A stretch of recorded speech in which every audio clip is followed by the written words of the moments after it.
வணக்கம்.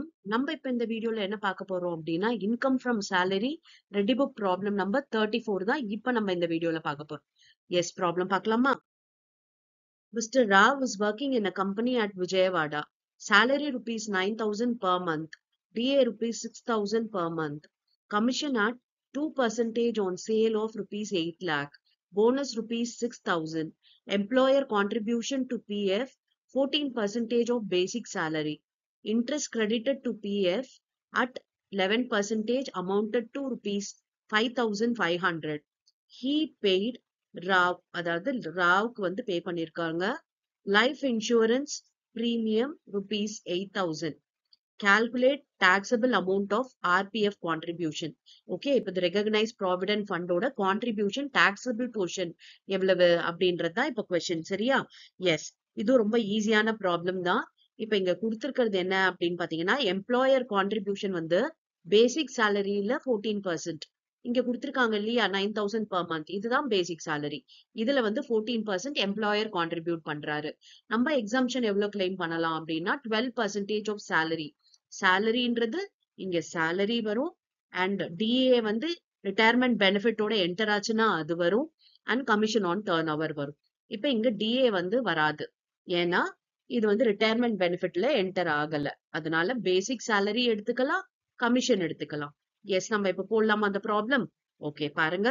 ஃபர்ஸ்ட் வந்து எம்ப்ளாயரோட contribution 14% of basic salary.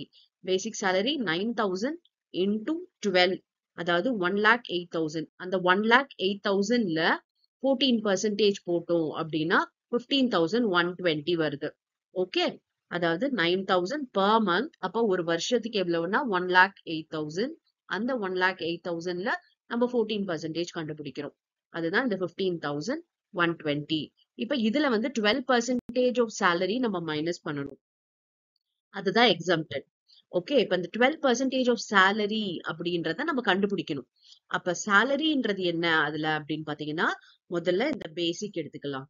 9,000 into 12, 1,08,000. DA வராதுன்னு சொல்லிட்டேன், ஏன்னா இது வந்து சர்வீஸ் பெனிஃபிட்டோட சேர்ந்தது இல்ல, ரிட்டையர்மெண்ட் பெனிஃபிட்க்கு இல்ல, அதனால வராது. கமிஷன் ஆன் டர்ன் ஓவர் வரும். 2% ஆன் 8 lakh. சேல் எவ்வளவு? 2%. 8 lakh இல்லையா சேல், அதுல 2% போட்டோம் அப்படின்னா 16,000 வருது. அப்ப இது ரெண்டும் சேர்ந்ததுதான் salary for the purpose of provident fund contribution calculation. Okay, அப்ப இது ரெண்டுத்தையும் ஆட் பண்ணோம் அப்படின்னா டோட்டல் salary பாருங்க 1,24,000 வந்துருச்சு. இந்த 1,24,000ல நம்ம 12% கண்டுபிடிக்கலாம். பாத்தீங்கன்னா 14,880. இதுதான் வந்து exempted salary. போட்டுக்கலாமா? எஸ், 14,880. அப்ப இது ரெண்டுத்தையும் மைனஸ் பண்ணா பேலன்ஸ் வர்றது taxable. ஓகே, எவ்வளவுன்னு பாத்தீங்கன்னா 240. இதுதான் வந்து ஆர்பிஎஃப் கான்ட்ரிபியூஷன்ல taxable போர்ஷன். இப்ப இன்ட்ரெஸ்ட் வேற இருக்கு.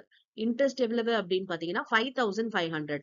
இந்த 5,500ன்றது அமௌண்ட். அது எவ்வளவு பெர்சன்டேஜ் அப்படின்னு பாத்தீங்கன்னா 11% ஓட வேல்யூ 5,500. நமக்கு எக்ஸம்ப்ஷன் இதுல எவ்வளவுன்னா 9.5%. ஓகே, அப்ப நம்ம இன்ட்ரெஸ்ட் எழுதிக்கலாம் 5,500. இப்ப நம்ம இதுக்கு 9.5% எக்ஸம்ப்ஷன் கொடுக்கலாம். அப்ப 5,500 into 9.5 divided by 11. ஓகே, ஏன்னா 11 ஓட வேல்யூ வச்சு நம்ம கண்டுபிடிக்கிறோம், அதனால 11 தான் டிவைடட் பை போடணும். தப்பா நீங்க 9.5 டிவைடட் பை 100 போட்டுட்டீங்கன்னா தப்பாயிடும். ஓகேவா? இந்த கொடுத்திருக்க இன்ட்ரெஸ்ட் வந்து எவ்வளவு பெர்சன்டேஜ் அப்படின்னா 11%. நம்ம 11% ஓட வேல்யூ 5,500னா 9.5 ஓட வேல்யூ என்ன? அதுதான் அந்த கிராஸ் மல்டிப்ளை. ஓகே, பாருங்க. 5,500 into 9.5 divided by 11. அப்ப நமக்கு எவ்வளவு வருது பாருங்க, 4,750. சோ இத மைனஸ் பண்ணிட்டோம்னா பேலன்ஸ் வந்து taxable எவ்வளவு அப்படின்னு பாத்தீங்கன்னா 750. அப்ப ரெண்டும் சேர்த்து எவ்வளவு பாத்தீங்கன்னா ரெகக்னைஸ் ப்ராவிடன்ட் ஃபண்ட் இன்ட்ரெஸ்ட் ஒரு 750 அண்ட் இது கான்ட்ரிபியூஷன் ஒரு 240. மொத்தம் 990 பாத்தீங்கன்னா taxable RPF கணக்குல உங்களுக்கு வந்துரும். இன்ட்ரெஸ்ட் ஒண்ணு அண்ட் கான்ட்ரிபியூஷன் டு RPF ஒண்ணு. ஓகேவா? ஈஸியா இருக்கு இல்லையா? எஸ், இப்ப வேற ஏதாவது ப்ராப்ளம்ல உங்களுக்கு டவுட்டோ ஏதாவது ப்ராப்ளம் ஒர்க் அவுட் பண்ணோம் அப்படின்னு நினைச்சா அந்த ப்ராப்ளமோட டீடைல்ஸை கமெண்ட் பண்ணுங்க. அந்த ப்ராப்ளம்ஸ் உங்களுக்காக ஒர்க் அவுட் பண்றேன். Yes, thank you for your patient listening.